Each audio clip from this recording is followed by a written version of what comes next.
আসসালামু আলাইকুম প্রিয় ফুটবল ফ্যান্স। লিওনেল মেসির বিশ্বকাপ ইতিহাসে অন্যতম সেরা একটা পারফরমেন্স, আর্জেন্টিনার বিশ্বকাপের ইতিহাসে একটা অসাধারণ কামব্যাক, এমন একটা ম্যাচের পরে সাধারণত আমি অহেতুকভাবে ছড়ানো বিতর্কগুলোর দিকে যেতাম না, সাধারণত আমি যাই না, শুধুমাত্র ফুটবল নিয়ে আলোচনা করি। তবে আজকে ছোট্ট একটা ডিসক্লেমার থাকছে, আজকে আমি অহেতুকভাবে ছড়ানো সেই বিতর্কগুলো দিয়ে শুরু করব, কারণ today is the day I choose to defend my goat, I choose to defend Argentina. আজকে সেদিন যেখানে আমি আমার আলোচনাটা লিও মেসি এবং আর্জেন্টিনার বিপক্ষে মিথ্যা যত রকমের কথাবার্তা বলা হচ্ছে সেটার বিরুদ্ধে শুরু করব, কারণ আমার মনে হয় আপনারা অনেকে কমেন্ট করেন, অনেকে মেসেজ করেন, আমি যদি রাইভাল টিমকে সম্মান দিতে পারি, তাদের পক্ষে ভালো কথা বলতে পারি, ঠিক একই রকমভাবে মিথ্যা কোনো অ্যালিগেশন যদি আমার পছন্দের প্লেয়ার, পছন্দের দলকে নিয়ে বলা হয়, সেটাও আমার ডিফেন্ড করতে পারাটা উচিত, করা উচিত। যারা শুধুমাত্র ফুটবল সংক্রান্ত আলোচনাটা শুনতে চান তারা ভিডিওটা টেনে পরের অংশ দেখতে পারেন, মাঝখান থেকে দেখতে পারেন, কারণ একটা দীর্ঘ আলোচনা হবে এবং আমি আর্জেন্টিনার এই ম্যাচটা কেমন হয়েছে সে প্রসঙ্গে অনেক পরে আসব। প্রথমত আমি এই জিনিসটা আইডেন্টিফাই করে নিই। দেখুন, মোহাম্মদ সালাহ বলটা প্রথমে ডিবক্সের মধ্যে ঢুকেছেন এবং তার থেকে বলটা কিন্তু আলভারেস কেড়ে নিয়েছেন এবং বলের প্রথম টাচটা আলভারেস পেয়েছেন। সালার পায়ে বল ছিল না, কন্ট্রোল ছিল না, ব্যালেন্স ছিল না। একজন ডিবক্সের প্লেয়ার যখন বলের দখল হারান, যেটাকে ফুটবলে ডিসপোজেসড হয়ে যাওয়া বলে, সেটার পরে তিনি যখন ব্যালেন্সটাও হারিয়ে ফেলেন, তারপর একজন প্লেয়ার তার ইনিশিয়াল মুভমেন্ট চেঞ্জ না করা অবস্থায় তার পায়ের সাথে লেগে যদি তিনি পড়ে যান এবং সেটাকে যদি ফাউল বলা হয়, মানে একেবারে সংক্ষেপে বল হারালেন, ব্যালেন্স হারালেন, পজিশন সকল কিছু তার পক্ষে নেই, এমন অবস্থায় যদি এটা ফাউল হয় তাহলে ফুটবল নতুন করে চিন্তা করতে হবে, ফুটবলের রুলসগুলো নতুন করে লিখতে হবে। যদি এই জিনিসটা ব্যাখ্যা করে বোঝানো লাগে, আজকে আমাদের সকলেরই লাগছে, প্রত্যেকটা কন্টেন্ট ক্রিয়েটরের লাগছে, এটাই আমাদের সবচেয়ে বড় ব্যর্থতা যে এমন একটা জিনিস আমাদের ব্যাখ্যা করে বোঝানো লাগছে, কারণ অনেকেই মানতে পারছেন না লিও মেসি বা আর্জেন্টিনার একটা অসাধারণ কামব্যাক হয়েছে। যারা লম্বা সময় ধরে এই প্ল্যাটফর্মগুলোতে আমাকে ফলো করেন আপনারা জানেন যে আমি কখনো কাউকে কোনো ডিসরেসপেক্ট করে কথাবার্তা বলিনি। আমার ফুটবল দেখাটা শুরু হয়েছিল এমন সিচুয়েশানে যেখানে আমি 2002-এর অসাধারণ Ronaldinho, Rivaldo, Roberto Carlos, Kafur সে ব্রাজিলকে দেখেছি, মানতে শিখেছি যে অসাধারণ একটা দল, ধ্রুপদী ফুটবল, যোগবনিতর ব্রাজিল অসাধারণ। আমি এটা দেখেছি যে রোনালদিনহো নামে একজন ম্যাজিক্যাল ফুটবলার কিভাবে রিয়াল মাদ্রিদের আগ্রাসনের বিরুদ্ধে গিয়ে মাঠে ফুটবলের একটা নতুন শিল্প তৈরি করছেন, যেখান থেকে আমি বার্সা ফ্যান হয়েছি। আমার মতো একজন মানুষের পক্ষে চাইলেও ব্রাজিলকে হেড করা সম্ভব না। 2004-এর ইউরো কিংবা তার পরবর্তী সময়ে ইংলিশ প্রিমিয়ার লিগে ম্যানচেস্টার ইউনাইটেডের খেলা দেখে যার ফুটবল দেখা শুরু হয়েছে, তার পক্ষে চাইলেও ক্রিস্টিয়ানো রোনালদোকে হেড করা সম্ভব না, কারণ ওই যে ছোটোবেলার মুগ্ধতা, যদিও পরবর্তী সময়ে আপনার প্রেফারেন্স পরিবর্তিত হয়েছে, লিও মেসি আর্জেন্টিনার প্রতি আপনি বায়াসড হয়েছেন। যারা অনেক লম্বা সময় ধরে ফুটবল দেখেন, যারা যুগের পর যুগ এই কালচারের সাথে নিজেকে মানিয়ে নিয়েছেন, তাদের পক্ষে আসলে পসিবল না কোনো একজন লেজেন্ডারি ফুটবলারকে, কোনো একটা অসাধারণ দলকে, একটা one of the best football নেশনকে সমালোচনা করা, এতটা বাজেভাবে দেখা। তাই একজন লিও মেসি ফ্যান হিসেবেও অনেকের বিরক্ত লাগুক, কিচ্ছু করার নেই। আমি জানি রোনালদো আবার অনেক কথাবার্তা বলেন যেগুলো আসলে মানাই যায় না, আমার কাছেও বিরক্ত লাগে, বাট আমি সবসময় এই জিনিসটা বিশ্বাস করে এসেছি, লিও মেসি জীবনে এটার কোনো উত্তর দেননি। একজন লেজেন্ড হিসেবে, একজন প্লেয়ার হিসেবে এত বছর ধরে রোনালদোকে দেখেছি, তাকে সেই প্রাপ্য সম্মানটা যতটা সম্ভব দেওয়ার চেষ্টা করি, অপোনেন্ট টিমকে, রাইভাল টিমকে যতটা সম্ভব দেওয়ার চেষ্টা করি। এবং আমি মোটামুটিভাবে এই জিনিসটাতে বিশ্বাস করি যে শেষ মুহূর্ত পর্যন্ত এসে আপনার কাজটাই আপনাকে হাইলাইট করবে, খুব বেশি মুখের কথা আপনি কোনো কিছু করতে পারবেন না। তাই এই প্ল্যাটফর্ম বা কোনো প্ল্যাটফর্মে যখনই কোনো আর্জেন্টিনার ফ্যান এসে ব্রাজিলকে, পর্তুগালকে, ক্রিস্টিয়ানো রোনালদোকে বা রাইভাল কোনো একটা টিমকে, রিয়াল মাদ্রিদকে সে নানাভাবে কথাবার্তা বলার চেষ্টা করেন, আমি এটা অপছন্দ করি সত্যিকার অর্থে, এবং আমি এই টাইপের কনভারসেশনে যাই না। এখন যদি এটা সত্য হয় যে আপনি অহেতুক কোনো একটা অতিরিক্ত মাত্রাতিরিক্ত ট্রোলের দিকে আপনি যাবেন না, ঠিক একই রকমভাবে এটাও সত্য যে যে সকল কথাবার্তা ফিফাকে কেন্দ্র করে আর্জেন্টিনাকে কেন্দ্র করে বলা হয়, যে সকল কথাবার্তায় লিওনেল মেসির সবচেয়ে বড় অ্যাচিভমেন্টের সময় এসে বলা হয়, ঠিক একই গ্রাউন্ড থেকে, ঠিক একই, এটাকে অনেস্টি বলেন, মোরালিটি বলেন, সে গ্রাউন্ড থেকে, বা আরও বড় ব্যাপার, এটা যেহেতু সত্য না, একটা মিথ্যা না, প্রত্যেকটা সময় একটা মিথ্যার বিরুদ্ধে আপনাকে কথাবার্তা বলতে হবে, এমন একটা সেন্স থেকে এসে আমি আজকে এখানে বলছি যে এটা ঠিক হচ্ছে না। প্রত্যেকটা সময় লিওনেল মেসির একটা অসাধারণ পারফরমেন্সের পরে আপনি আর কোনো লজিক খুঁজে পাবেন না, আপনি দুনিয়ার আর কোনো কিছু দিয়ে আপনার মনের জ্বালা মেটাতে পারবেন না। আপনি বারবার করে রিগড শব্দটা নিয়ে আসবেন, আপনি বারবার করে রেফারিকে কিনে নেওয়ার মতো এতটা হাস্যকর যুক্তি নিয়ে আসবেন, এই ব্যাপারটা আর যাই হোক আসলে আর মেনে নেওয়া যাচ্ছে না। আমার মতো মানুষের পক্ষে তো মেনে নেওয়া যাচ্ছে না। আমি জানি বাকিদের কী সিচুয়েশান। তার মানে আমি এটা বলছি না যে আজকের পর থেকে আপনি কমেন্ট বক্সে গিয়ে যুদ্ধ করবেন, আপনি ফেসবুকে গিয়ে যুদ্ধ করবেন, প্রত্যেকটা কমেন্টের রিপ্লাই আপনাকে দিতে হবে। আমাকে অনেকেই গত 1-2 সপ্তাহ ধরে বলছেন যে ভাই আপনি হয়তো বা লিও মেসিকে কেন্দ্র করে 2015 থেকে 21 পর্যন্ত চলা, 14 থেকে 20 পর্যন্ত চলা ট্রলগুলো ভুলে গিয়েছেন। কিছুই ভুলিনি ভাই। কিন্তু বাংলাদেশে বসে একটা ফ্যান বেজ, একটা অংশ মেসিকে ট্রোল করলো, রোনালদোকে ট্রোল করলো, সেটার জন্য গোটা আর্জেন্টিনা, গোটা ব্রাজিলের কালচারটা শেষ হয়ে যায় না। তাদের ফুটবলটা আমি আপনি কি বললাম, বাংলাদেশের মানুষ কি বললো, সেটা দিয়ে আমি জাজ কেন করব? তাদের ফুটবল ঐতিহ্য, তাদের অ্যাচিভমেন্ট কোনো কিছুই ম্লান হবে না। ব্রাজিলের 5টা বিশ্বকাপ আপনি দুনিয়ার যত রকমের যুক্তি আনেন, কোনো যুক্তিতে আপনি অস্বীকার করতে পারবেন না এখনও বিশ্বের সবচেয়ে বেশি ট্রফি, বিশ্বকাপ ট্রফি ব্রাজিলেরই। ঠিক একই রকমভাবে কোনোভাবে আপনি অস্বীকার করতে পারবেন না লিওনেল মেসি একটা বিশ্বকাপ জিতেছেন। লিও মেসি বিশ্বকাপের মঞ্চে নিজেকে প্রমাণ করেছেন। লিও মেসি আজকেও প্রমাণ করেছেন যে ক্লাচ মোমেন্টে, শেষ মুহূর্তে এসে দলের জন্য নিজের জীবন দিয়ে খেলা আসলে কি হয়। আপনি যদি এটা অ্যাপ্রিসিয়েট করতে না পারেন, এবং আপনি যদি নিজেকে ওই একটা অদ্ভুত যুক্তির পেছনে, একটা ফিফা রিগড এসব কথাবার্তার পেছনে ঢাকার চেষ্টা করেন, সত্যিক অর্থে আজকে আপনার জন্য মায়া হচ্ছে। I feel pity for you যে এমন টাইপের একটা কনভারসেশন, এমন টাইপের একটা লজিকের পেছনে আড়ালে আপনাকে যেতে হচ্ছে। রাইভালকে অ্যাপ্রিসিয়েট করা, তাকে প্রাপ্য সম্মান দেওয়া, প্রতিপক্ষ এগিয়ে গেলে পিঠ চাপড়ে দেওয়া, সেটাও মনুষ্যত্বের লক্ষণ। এটা যদি আপনার মেল ইগো হয়, একটা পুরুষ মানুষের তথাকথিত পুরুষত্ব হয়, রাইভালকে অ্যাপ্রিসিয়েট করতে পারাটা বিশাল রকমের একটা মেল ইগো বা পুরুষত্বের পরিচায়ক। এই মোমেন্টটা আমি আশা করেছিলাম যে এই জিনিসটা বাংলাদেশের ফ্যানরা দিতে পারবেন। রোনালদোকে আমরা দিতে পারিনি, আফসোসটা থাকবে। ওয়ান সেকেন্ড বলছি, জানি কমেন্ট বক্সে অনেকেই এখন রোনালদো মেসিকে কি সকল কথাবার্তা বলেছেন সেগুলোকে যুক্তি দেবেন, কিন্তু একজন ফুটবলার হিসেবে রোনালদোকে আমরা অ্যাপ্রিসিয়েট এনাফ করতে পারিনি। এটা যেমন দিনের পর দিন বলছি, ঠিক একই রকমভাবে আজকে দ্ব্যর্থহীনভাবে বলে গেলাম প্রত্যেকটা অ্যাচিভমেন্টের পরে যে পরিমাণ আন্ডারমাইন, যে পরিমাণ কথাবার্তা আমরা লিও মেসি আর্জেন্টিনার বিরুদ্ধে বলেছি একটা জাতি হিসেবে, এই মেন্টালিটিটা আমাদেরকে জীবনে কোনোদিন ফুটবলের দিকে নিয়ে আসতে যাবেন পারবে না, এবং আমাদের কালচারটা জীবনে কোনোদিন ডেভেলপ হবে না। আপনার যদি আজকে রেফারেন্সের দরকার হয়, আমি কয়েকটা রেফারেন্স আজকে দিয়ে দিচ্ছি। আপনারা ফুটবল ভাইয়ের অ্যানালাইসিসটা দেখে আসতে পারেন, তার ফেসবুক পেজে আছে। হাবিবুর রহমান ভাই খুবই ভালো কাজ করছেন, পার্সোনালি মানুষগুলোকে আমি চিনি, তার একটা ব্যাখ্যা পেজে দিয়ে আসতে পারেন। বাংলাদেশের বেস্ট ফুটবল অ্যানালিস্টদের ব্যাখ্যাগুলো আপনারা সেখানে দেখতে পারেন। কেন সালারটা পেনাল্টি ছিল না, এটা ঠিক ডিসিশন ছিল, কেন ওখানে লিজান্দোকে ফাউল করাটা শেষ পর্যন্ত ভিএআরে গিয়েছিল।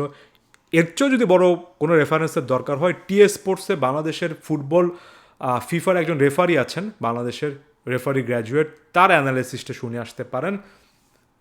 সব জায়গায় একটা জিনিস কমন পাবেন যে এখানে জালিয়াতের অভিযোগ, মেসির টাকা দেওয়ার অভিযোগ, অথবা প্রত্যেকবার একই কথাবার্তা বলা, এই জিনিসগুলো আর যাই হোক ফুটবল হতে পারে না, কোনো ফুটবল সংক্রান্ত আলোচনা হতেই পারে না। আমি আজকে আমার ফেলো কন্টেন্ট ক্রিয়েটর অনেক কলিগদের কথাবার্তা বলে গেলাম আরও একটা, এই কারণে যে যখনই আমি ফেসবুকে কোনো একটা পোস্টে বাংলাদেশের বেস্ট ফুটবল অ্যানালিস্টকে এমন টাইপের একটা যুদ্ধ দেখি, সেখানে আমি এই মানুষগুলোর সাথে আমার নামও অনেককে বলতে দেখি। ভাই বিশ্বাস করেন খুব একটা বেশি খুশি আমি হই না। এখানে কোনো ব্যালন ডিওর দেওয়া হচ্ছে না, এখানে মেসি রোনালদো কোনো রকমের রাইভালরি তৈরি করে লাভ নেই। যারা বাংলাদেশের ফুটবল নিয়ে কাজ করেন, যারা বাংলাদেশের ফুটবল নিয়ে পজিটিভ অ্যাটিটিউড নিয়ে কাজ করেন, যারা ওয়ার্ল্ড ফুটবলটাকে বাংলায়, বাংলা ভাষাভাষী মানুষের জন্য এতটা সহজ করেছেন, I have huge respect for them. আমি নিজেও তাদের ফ্যান। আজকে অনেকের রেফারেন্স দিয়ে আমি বলে গেলাম, বাংলাদেশের ফুটবল কমিউনিটি এই জায়গাতে এসে এক হয়ে বলতে হবে, বাংলাদেশে লিও মেসির মতো একজন লেজেন্ডারি ফুটবলারের যে ক্যারিয়ারটা শেষ হয়ে যাচ্ছে এবং একটা ফ্যান বেস যে এটা অ্যাপ্রিসিয়েট করতে পারছে না জাস্ট বিকজ অফ শিয়ার রাইভালরাই বা জেলাসি, এটার বিরুদ্ধে বলতে হবে। আমি আমার পার্টটা বলে গেলাম। একই সঙ্গে এই জিনিসটা বলে গেলাম যে তার মানে এটা কোনোভাবে এটা হতে পারে না যে একজন আর্জেন্টাইন ফ্যান হিসেবে এটা আপনাকে একটা ওপেন লাইসেন্স দিয়ে দিচ্ছে, আপনি এর আগে ব্রাজিলের 5টা বিশ্বকাপ নিয়ে যা ইচ্ছা বলে যাবেন, আপনি রোনালদোকে কোনো লেভেলের ফুটবলারই মনে করবেন না, আপনি রোনালদোর সেই কথাবার্তাগুলো যেটা মেসির বিরুদ্ধে যায় সেটার গঠনমূলক সমালোচনা করেন, কিন্তু প্রত্যেকবারই আপনাকে অশ্রাব্য কথাবার্তা বলতে হবে, কোনোভাবে সে লাইসেন্সটা দেয় না। যে কোনো রকমের টক্সিসিটি, যে কোনো রকমের অশ্রাব্য ভাষার ব্যবহার, সেটার বিরুদ্ধে কথাবার্তা বলেছি। একটা লম্বা সময় ধরে আর্জেন্টিনার ফ্যানদেরকে সংযত হওয়ার অনুরোধ করেছি। আজকে রাইভাল ফ্যানদের উদ্দেশ্যে বলে গেলাম, সময় থাকতে লিও মেসির মতো একজন প্লেয়ারকে অ্যাপ্রিসিয়েট করুন। সময় থাকতে আর্জেন্টিনার মতো একটা দেশ, তাদের কি অর্থনীতি, ম্যারাডোনা ফিফার সাথে তাদের আগের কি সমস্যা, এত ব্যাকগ্রাউন্ড স্টোরির পরেও এই টাইপের একটা আলোচনা তৈরি করেন না যেখানে একটা ফ্যান বেজের পক্ষ থেকে প্রত্যেকটা বিগ অ্যাচিভমেন্টের সময় শুধুমাত্র এটাই একটা যুক্তি, একটা অদ্ভুত লজিক হিসেবে দাঁড় করানো লাগবে। কারণ I know as a rival team, as a rival culture, এই প্রতিপক্ষ, আর্জেন্টিনার প্রতিপক্ষ, তারা যথেষ্ট ভালো জায়গা, যথেষ্ট সম্মান পাওয়ার যোগ্য, সে দাবিটা থেকে বলে গেলাম। এরপর ফুটবল সংক্রান্ত আলোচনায় আসি।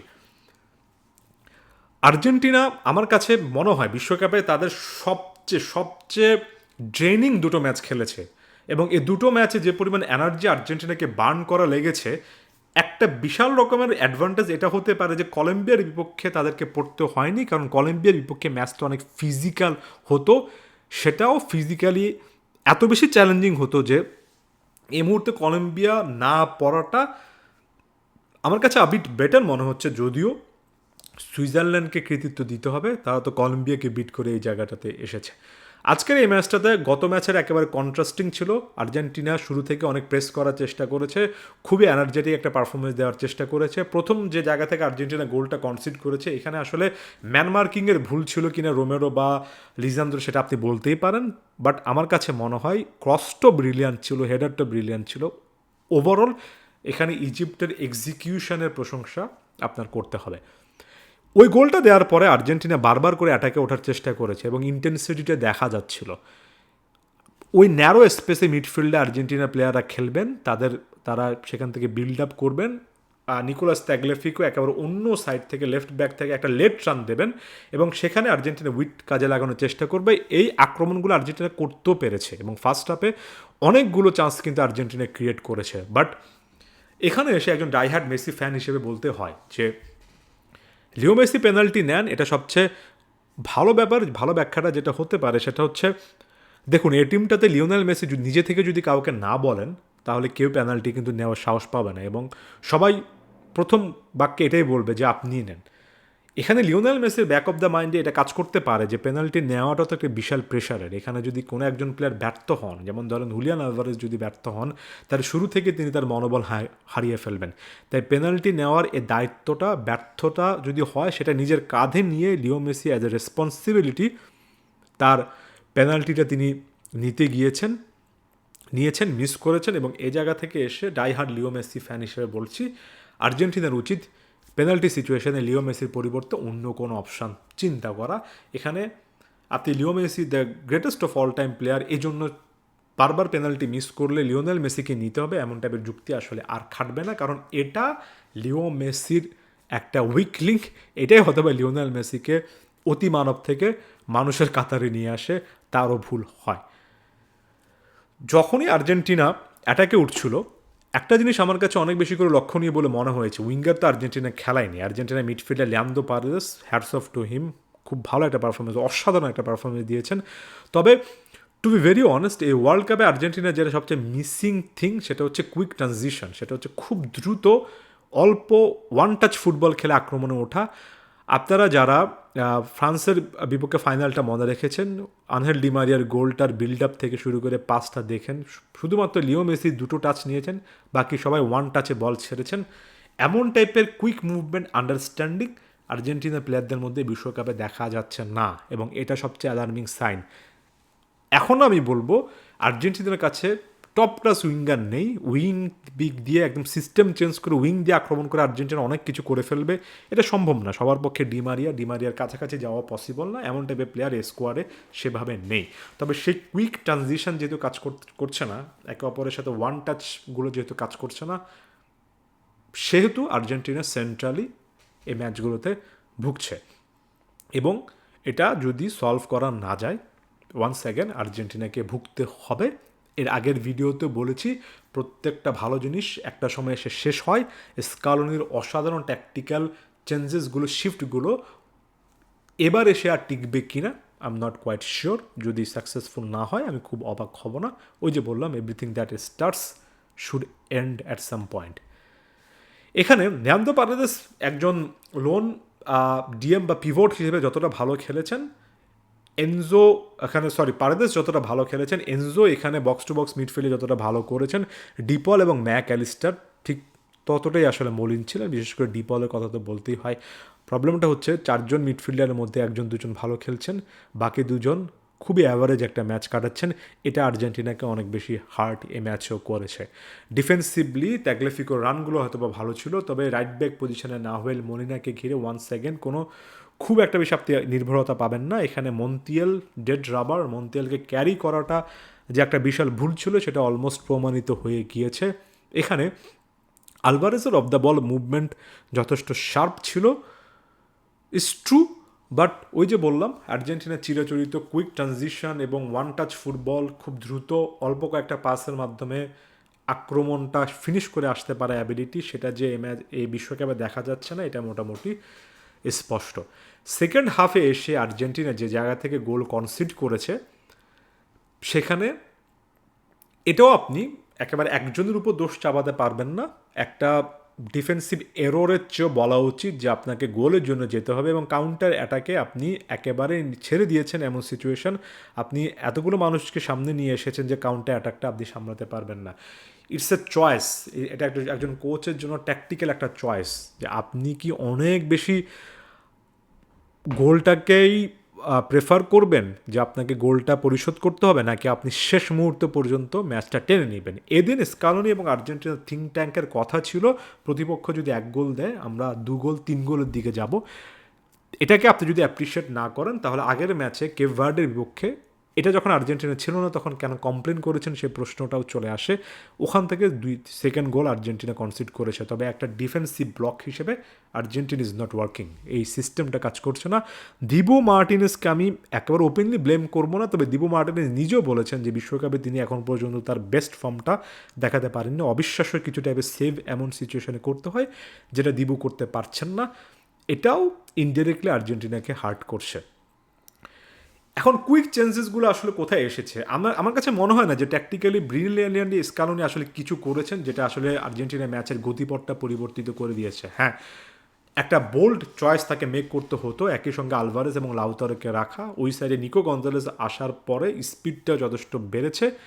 তবে আমার কাছে মনে হয় ওয়ান্স অ্যাগেন ইট ওয়াজ লিওনেল মেসি হিমসেলফ যিনি হচ্ছে দায়িত্বটা নিজের কাঁধে নিয়েছেন। তার কারণেই দল ব্যাকফুটে গিয়েছে, তার কারণেই দল ফ্রন্ট ফুটে এসেছে। অবশ্যই রোমেরোর অসাধারণ একটা হেডার, যে জায়গা থেকে হেডারটা নিয়েছেন এবং যে পরিমাণ তাকে ওই মোমেন্টে বলটা মাথায় আসার পরে ওই ইনস্ট্যান্ট স্প্লিট অফ সেকেন্ডে স্পিড জেনারেট করতে হয়েছে, অসাধারণ হেডার ছিল। বাট লিওনেল মেসি তাকে মার্কও করেছেন। ট্যাকটিক্যাল একটা শিফটই এখানে ব্রিলিয়ান্ট স্কালোনি করেছেন, সেটা হচ্ছে সেই প্রাইম লিও মেসি, সেই 9, 10, 11, 12 লিওনেল মেসির মতো আমরা তাকে রাইট উইংয়ে সরে যেতে দেখেছি। লিও মেসি রাইট উইংয়ে সরে গিয়েছেন কারণ একই সঙ্গে লাউতারো এবং হুলিয়ান ছিলেন। সুপার অ্যাটাকিং আর্জেন্টিনা যেখানে লিওনেল মেসি রাইট উইঙ্গারের মতো ড্রিবল করে কাটব্যাক করার চেষ্টা করবেন, ঢোকার চেষ্টা করবেন, সেখান থেকে একের পর এক আক্রমণ এসেছে। বাট এটা ভাববেন না যে পরবর্তী ম্যাচ থেকে আর্জেন্টিনা উইং বেস সিস্টেমে লিওনেল মেসিকে রাইট উইংয়ে সরিয়ে খেলবে। 39 বছর বয়সী একজন প্লেয়ারের পক্ষে পুরো 90 মিনিট এমন পারফরমেন্স করা সম্ভব না। তবে হুট করে ট্যাকটিক্স যে চেঞ্জ করা সম্ভব, হুট করে 10-15 মিনিটে যে এমন ইন্টেন্সিটি আনা সম্ভব, সেটা কিন্তু লিও মেসি আজকে নিজেই প্রমাণ করেছেন। লিওনেল মেসির গোলটা তো আমার চোখে লেগে আছে, এবং আমি বারবার করে বলবো, লিও মেসি কিন্তু পায়ের পাতা বা বুট দিয়ে শটটা মারেননি, অনেকটা শিন এরিয়া অর্থাৎ হাঁটুর নিচের এরিয়া দিয়ে শটটা নিয়েছেন। লিও মেসির পক্ষেই পসিবল। লাউতারও হয়তো একটা হাফ চান্স মিস করেছেন, তবে আমার কাছে মনে হয় এখান থেকে যদি লাউতারও কনফিডেন্স নিতে না পারেন যে অসাধারণ অ্যাসিস্টটা তিনি এনজোর উদ্দেশ্যে করেছেন, যে মাপা একটা ডেলিভারি, একটা এরিয়াল বল ডিবক্সে এসেছে, এর থেকে বেটার কিছু কি লাউতার আসলে করতে পারতেন? আসলে করতে পারতেন না। লাউতারের জন্য এটা যদি ওয়েক আপ কল না হয় তাহলে আর কি হবে আসলে আমার সত্যিকার অর্থে জানা নেই। এবং লাউতারোর এই পারফরমেন্সটাও এক কথায় তার বিশ্বকাপে ফিরে আসার জন্য যথেষ্ট ছিল। এখন কথা হচ্ছে, দুটো ম্যাচে দুটো ডিফারেন্ট ট্যাকটিক্সে দুটোতেই আর্জেন্টিনা সাফার করেছে। প্রথম ম্যাচে কেপ ভার্ডের বিপক্ষে বলছি, অনেকটুকু সেটব্যাক করা, অনেকটুকু নিচে নেমে এসে প্রতিপক্ষকে বল দিয়ে সেখান থেকে আসলে পজিশনটা স্যাক্রিফাইস করা, সেখানে আর্জেন্টিনা সাফার করেছে। দ্বিতীয় ম্যাচে একেবারে হাই প্রেস করতে গিয়ে সেখানে আর্জেন্টিনা সাফার করেছে। দুটো ম্যাচে অবিশ্বাস্যভাবে লিও মেসি হোক বাকি একজন দুজন প্লেয়ারের ইন্ডিভিজুয়াল ব্রিলিয়ান্সে আর্জেন্টিনা আসলে বের হয়ে এসেছে। This is an individual brilliance, যদিও অ্যাজ এ টিম হিসেবে আর্জেন্টিনা বেটার ফুটবল খেলেছে, এবং এখানে প্রতিপক্ষ গোলকিপার অনেকবারই বাধা হয়ে দাঁড়িয়েছেন। তবে it's a part of the game, গোলকিপারের কাজই হবে বাধা হয়ে দাঁড়ানো। কথা হচ্ছে আর্জেন্টিনা এই জায়গা থেকে আসলে কি চেঞ্জ করতে পারে। এখন এখানে এসে আমার ভয়, কারণ আপনি দুটো ম্যাচ দেখার পরে আমি যতটা ক্ষুদ্র জ্ঞানে যতটা ফুটবল বুঝি, এত বেশি পরিবর্তন এখানে করতে হবে, একেবারে এত বেশি পরিবর্তন এই জায়গাতে এসে করাটাও কিন্তু অনেক রিস্কি, এবং এখানে আসলে নিজেদের মধ্যে বোঝাপড়া হবে কিনা সেটা নিয়ে চিন্তা করাটাও রিস্কি। যেমন একটা পজিশন দিয়ে শুরু করি, রাইট ব্যাক পজিশনে না হলে বলিলা বলেন, গঞ্জালো মন্তিয়াল বলেন, ইটস জাস্ট ওভার। আপনি যদি এই সময় এসে এটাকে মেনে নিতে না পারেন যে রাইট ব্যাক পজিশনে ইকুয়েশনগুলো আপনার পক্ষে কাজ করেনি, তাহলে আর কিছু বলার নেই। It should be someone like Palacios or third person. এটা কাজ করেনি। রড্রিগো ডিপল আজকে ওয়ার্কআউট করতে পারেননি। ডিপল ওয়ার্কআউট না করা মানে রাইট ব্যাকের ওই সাইডটা আরও বেশি আনপ্রোটেক্টেড হয়ে যাওয়া। ম্যাক অ্যালিস্টারের কাছাকাছি ভার্সন আপনি এখন পর্যন্ত খুঁজে পাচ্ছেন না। এখন কথা হচ্ছে, এই প্লেয়ারগুলো কি রিপ্লেসেবল? আর্জেন্টিনার এই দলটাতে কি আপনি এই প্লেয়ারদেরকে বাদ দিয়ে কোনো সিস্টেম দাঁড় করাতে পারবেন? আমার কাছে আনফর্চুনেটলি মনে হয় না, কারণ লো চেলসও অফকোর্স ক্রিয়েটিভলি অনেক গিফটেড ফুটবল, অফকোর্স আপনি লো চেলসকে একটা অপশান হিসেবে আনতে পারেন, তবে লো চেলসও আমার কাছে সবসময় একটা অ্যাটাকিং অপশান। লো চেলসও পিওর সেন্টার মিডফিল্ডার হিসেবে সে ডিফেন্সিভ কাভারেজ, ওয়ান্স অ্যাগেন সে ডিফেন্সিভ কাভারেজটা দেন না, যে কাভারেজটা De Paul, Enzo, Mac as a system, once again as a system তিনজন প্লেয়ার মিলে নিজেদের মাধ্যমে কম্বিনেশনের মাধ্যমে দেন। এটা বিশাল একটা কনসার্নের ব্যাপার। আপনি এই ম্যাচে এসে লাউতারো এবং আলভারেস, লিওনেল মেসিকে শেষের 10 মিনিটে 15 মিনিটে একসঙ্গে রেখে অনেক কিছু করতে পেরেছেন, কিন্তু সেটা মোটা দাগে আসলে কতটুকু পর্যন্ত করতে পারবেন সেটাও একটা প্রশ্নের ব্যাপার, যে আপনি আসলে এমন টাইপের মোমেন্টাম পাবেন কি না যেখানে আপনি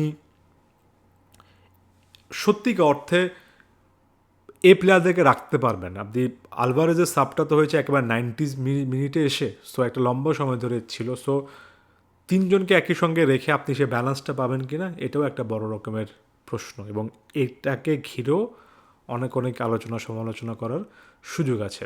এখন এই কম্বিনেশনে নিকো পাস কি ফিট হতে পারেন? এই কম্বিনেশনে আপনি কি ম্যাক্সি লোপেসকে আনতে পারেন? ওয়ান্স সেকেন্ড আনফর্চুনেটলি আমার কাছে মনে হয় এই প্রশ্নগুলো কারণে বিশ্বকাপের আগে যদি বের করে আনতে পারতেন খুব ভালো হতো, এখন পর্যন্ত আনতে পারেননি সেভাবে। ডিফেন্সিভলি সিস্টেমটা কাজ না করা, পুরো টুর্নামেন্ট জুড়ে বলছি যে ডিফেন্সিভলি আর্জেন্টিনার বেস্ট পারফরমেন্স আমরা এখনও দেখিনি, দেখতে চাই, দেখলাম না। মিডফিল্ডারদের অ্যাজ এ কম্বাইন্ড ট্রায়ো বা এখানে কোয়াড্রাপল চারজন হিসেবে একসাথে ক্লিক করতে না পারা, যদিও পারাদিসের পারফরমেন্সটা আরও একবার হ্যাটস অফ টু হিম, পারাদিসের সে ট্যাকেলটা এখনও চোখে লেগে আছে, বাট অ্যাজ এ ব্লক হিসেবে কাজ করতে না পারা, এটা বিশাল কিছু আসলে মিন করে নিকো গঞ্জালেস, সিমিওনে, বার্কোর মতো ইউটিলিটি প্লেয়ারদেরকে নামালে আপনার খেলাটা যথেষ্ট স্পিডি হয়, এটা এই ম্যাচে নিকোর ক্ষেত্রে বোঝা গিয়েছে। কিন্তু আপনি আসলে তাদেরকে কেন্দ্র করে একটা সিস্টেম যে দাঁড় করাননি, বা তারা যে এর আগে যথেষ্ট গেম টাইম পাননি, বিশেষ করে বার্কোর মতো একজন প্লেয়ার বা জুলিয়ানি সিমিওনি, সেখানে কোচের জন্য, আমি বুঝি ফ্যানদের জন্য বলাটা অনেক সহজ, কোচের জন্য অনেক কঠিন হয় তার বর্তমান চিরচেনা সিস্টেমটা ভেঙে ফেলতে। তাই এই মুহূর্তে দাঁড়িয়ে আর্জেন্টিনার এই দুটো ম্যাচে আমার কাছে মনে হয় আর্জেন্টিনা বেস্ট পারফরমেন্স দেয়নি। আর্জেন্টিনার অনেক অনেক অনেক কিছু শিফট করার ব্যাপার আছে। পজিটিভ ইন্টেন্টে ভিডিওটা শেষ করব। এখানে সুইজারল্যান্ডের বিপক্ষে একটা হোমওয়ার্কের ব্যাপার আছে। পরবর্তীতে এটা সেমিফাইনালটা যার বিপক্ষে হোক না কেন সেটা ওয়ান অ্যানাদার ইকুয়েশন হবে। সবচেয়ে ভালো যে ব্যাপারটা হচ্ছে প্রত্যেকটা ম্যাচে আলাদা একটা ব্যাটল, এবং আপনার শুধুমাত্র ওই ম্যাচটাকে ঘিরে আপাতত প্রিপারেশান নিতে হবে। এখানে যেভাবে আর্জেন্টিনা কামব্যাক করেছে, মোমেন্টামটা, সে মাইন্ডসেটটা, সে জয়ের প্রতি ক্ষুধাটা, সেটা যে অন্তত ফিরে এসেছে এটা আপনি বলতে পারেন। এবং আর্জেন্টিনাকে, টিম আর্জেন্টিনা, বিশ্ব চ্যাম্পিয়ন আর্জেন্টিনা কিন্তু দিন শেষে এই ক্ষুধাটাই বানিয়েছে। বারবার ফিরে আসার এই তাড়নাটাই এ দলটাকে এতটা সামনে নিয়ে এসেছে। তাই শেষ করার আগে, সিস্টেম কাজ করছে না, ট্যাকটিক্স কাজ করছে না, ডিফেন্স কাজ করছে না, মিডফিল্ডাররা অনেকে কাজ করছেন না, ফাইনাল থার্ডে ইয়েট আপনার টপ যারা স্ট্রাইকার তারা গোল পাচ্ছেন না, এত কিছুর পরেও the greatest of all time Lionel Messi আছেন। এত কিছুর পরেও আপনি ম্যাচ বের করে আনতে পারছেন, এত কিছুর পরেও শেষ 10 মিনিটে এসে আপনি বিশ্বকাপের ইতিহাসে সেরা কামব্যাকটা করতে পারছেন। এটাই সবচেয়ে বড় পয়েন্ট, এটাই ট্যাকটিক্যালি ব্যাখ্যা করার মতো সবচেয়ে বড় জায়গা, এবং কিছু জায়গা থেকে এটা ব্যাখ্যা করা সম্ভবও না। এটাই আর্জেন্টিনার বড় শক্তি। আর্জেন্টিনাকে যদি এই অবস্থায় এসে বিশ্বকাপে টপ ক্লাস পারফরমেন্স দিতে হয়, এই আনপ্রেডিক্টেবল নেচারটাই হুট করে ম্যাচের সকল কিছু, সকল অ্যানালাইসিসের বিপক্ষে বলতে পারাটাই আর্জেন্টিনাকে সামনে নিয়ে আসবে পরবর্তী ম্যাচগুলোতে। তাই অনেক কিছু পক্ষে যাক না যাক, এটার বাইরে এই হার না মানা মানসিকতাতেও ফোকাস করতে বলবো। ধন্যবাদ সবাইকে।